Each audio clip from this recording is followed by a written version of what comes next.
Hi everyone, my name is Rachel and I'm a librarian at Pauline Haas Public Library. Today I'm going to be recommending some feel-good books.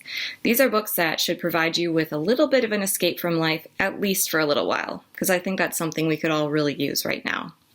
You can find all of the books I'm going to talk about today on Hoopla, Libby, and Overdrive, and they'll be in either ebook or audiobook format. If you have any questions about accessing these apps, or about how to get a library card, or anything library related, you can call us, email us, or chat with us at the library, and we'd be happy to help you. So, let's get started.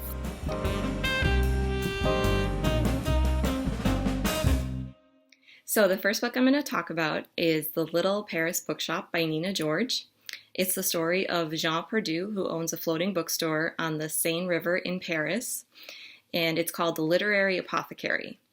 Now, Jean can prescribe the perfect book for any unhappy customer who comes in his shop, but he himself has been suffering from a broken heart for 21 years, until his building gains a new tenant, and he sets off on a life-changing adventure.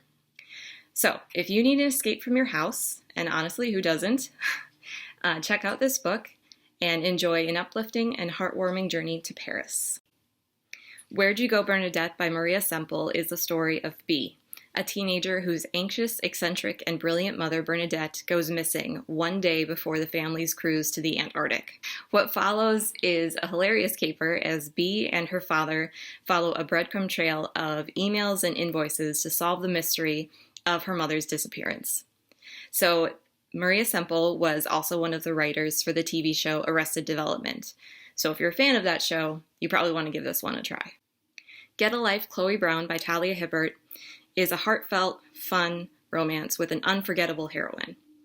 So Chloe Brown is a young professional who lives in constant pain due to fibromyalgia. She's learned to survive by keeping to herself and living a very quiet life. Until one day, she's almost hit by a car. And faced with the realization of how boring her eulogy would have been if she had been hit by the car and died, she decides to get a life. So armed with a list of exciting things to try, and with the help of her cute building manager, she sets off to do just that. I just have to add that this book will give you the warm fuzzies. A Walk in the Woods by Bill Bryson is the true story of the author's 800-mile trek along the Appalachian Trail. Bryson is a really fantastic nature writer, and he describes the beauty, danger, and history of the surrounding forests and trails really well. He has some hilarious insights and adventures along the way as well. And then after you finish the book, you can watch the movie starring Robert Redford on the Hoopla app. How to Stop Time by Matt Haig is for fans of Outlander, and I know there are a lot of you. The main character is a teacher living in modern-day London, and he was born in 1581. So it turns out he ages extremely slowly, and he must protect himself and others of his kind by never falling in love. You can guess where this is going, right?